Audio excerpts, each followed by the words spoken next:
She did not run a great campaign, and you're going to keep losing if you insist that she ran a great campaign. I'm saying, there was no model for the campaign. Bill Maher just lit up Kamala Harris's campaign and didn't bother bringing a fire extinguisher. No spin, no fluff. He called out a strategy that ignored the two issues voters actually cared about: immigration and inflation. This wasn't a rant. It was a blunt diagnosis of a campaign more obsessed with optics than outcomes. The big issue, right? Was immigration.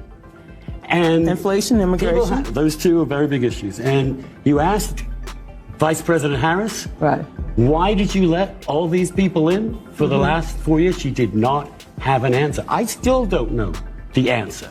They actually could, with an executive order, shut it down as they did earlier this year. So why did they not do it 3 years earlier? And I think people felt she did not respond to that in any way.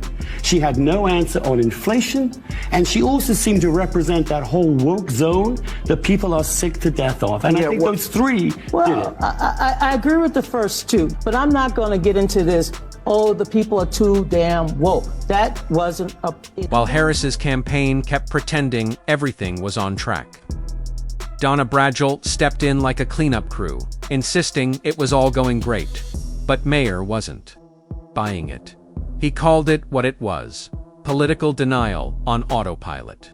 The Democratic Party isn't just out of touch, it's buying into its own spin. That's not a strategy. That's delusion. I agree with the first two, but I'm not going to get into this, oh, the people are too damn woke. That wasn't an issue. What happened? Yeah, it was. I disagree with you. I know, and that's why you're going to keep losing. No, man, look. I mean, it's not to go... Okay. On July 21st at 1:41 p.m., when Joe Biden announced that he was going to step down, Kamala Harris had to step up. Now, what other Democrat could have stepped up in that period of time? We're not arguing about that. All right. We're arguing the campaign she ran. They asked her what she would do differently. She said, I can't think of anything. That's terrible. How do we trust a party that was telling us with a straight face that Joe Biden could be president for 4 more years without any problem whatsoever? That's what the Democrats were telling us. It was a massive lie. We saw through it. Everyone saw through it. Did you see him this week? Could you imagine if we were just starting on the next term? That was First of all, happy birthday, Joe Biden. Happy birthday. Joe Biden turned 82 this week. All right. And Bill, I hope you're still kicking ass at 80. Bill Maher argues that Kamala Harris missed a critical chance to tackle the nation's biggest issues head-on. Immigration, for starters, let's be real, was front and center for voters. Yet Harris offered no clear policy, no firm stance, and no real solutions. Maher doesn't mince words. As vice president, she had the platform to lead. But instead, silence. Crickets. Voters were left asking, where's the leadership? Then came inflation, another gut punch to everyday Americans. While prices spiked and families struggled, Harris's campaign barely acknowledged it. No urgency, no real answers. Maher's point is clear. When people are hurting and you stay quiet, you lose their trust. But he didn't stop there. Maher took direct aim at what he calls Harris's detour into the woke zone, a campaign heavy on political correctness, light on practical solutions. Voters didn't feel heard. They felt lectured. And when your message feels like a product nobody asked for, people tune out. For Maher, the problem isn't just the issues, it's how they're being handled. The Democratic playbook, he says, has shifted from solving problems to checking ideological boxes. And that alienates the very people it's supposed to help. These aren't just abstract criticisms. These are lived realities for millions. When the party treats real struggles like talking points, people walk away. Maher also hammers the deeper issue: self-deception. The belief that electoral losses aren't tied to deeper flaws.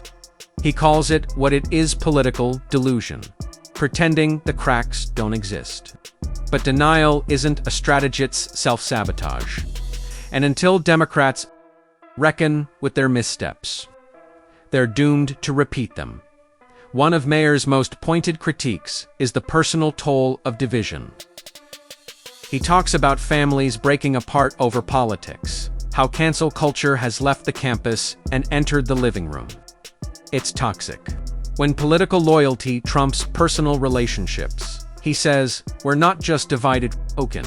Though he doesn't let the right off the hook, his focus is clear. Democrats are stuck in echo chambers. They're talking to themselves while voters quietly slip away, some to skepticism, others to silence. And unless the party confronts its blind spots, unity stays out of reach.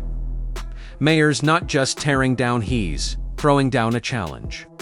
He's calling for something almost radical today. Honest conversation. A willingness to engage opposing views, stop canceling people, and treat others as individuals, not political labels. In the end, his takedown isn't just about Harris. It's about a deeper political illness, a party ignoring reality, a culture swapping dialogue for dogma, and a nation stuck in the middle. Pediatric resident at Yale University, Amanda Calhoun, recently told Joy Reid it's okay to cut off family members if they voted for Trump and tell them, I'm not going to be around you this holiday. Oh, how pure. It's like not letting certain people sit with you on the bus.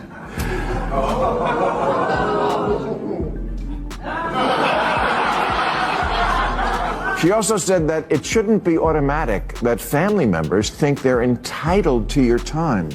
She said that's just a societal norm. Family. Who do they think they are? A family? I mean, think about that. A mental health professional advising people to isolate during the holidays. And don't forget to drink too much and put on weight.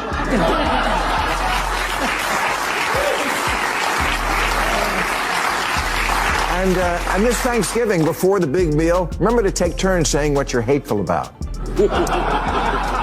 You know who I really wouldn't want to have Thanksgiving dinner with? This overly educated, i.e. extremely stupid, ivory tower academic. But I would, because if we ever want this nation to heal, this is what we have to do. Force ourselves to reach out and find out why someone feels the way they do and make the choices they make without prejudging.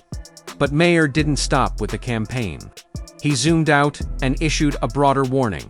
When political parties lose touch with reality, they risk losing the country. From cutting off family over political differences to retreating into ideological echo chambers, Maher says the left isn't just avoiding hard conversations, it's replacing dialogue with dogma. And if that doesn't change, they won't just keep losing elections, they'll lose the bigger picture.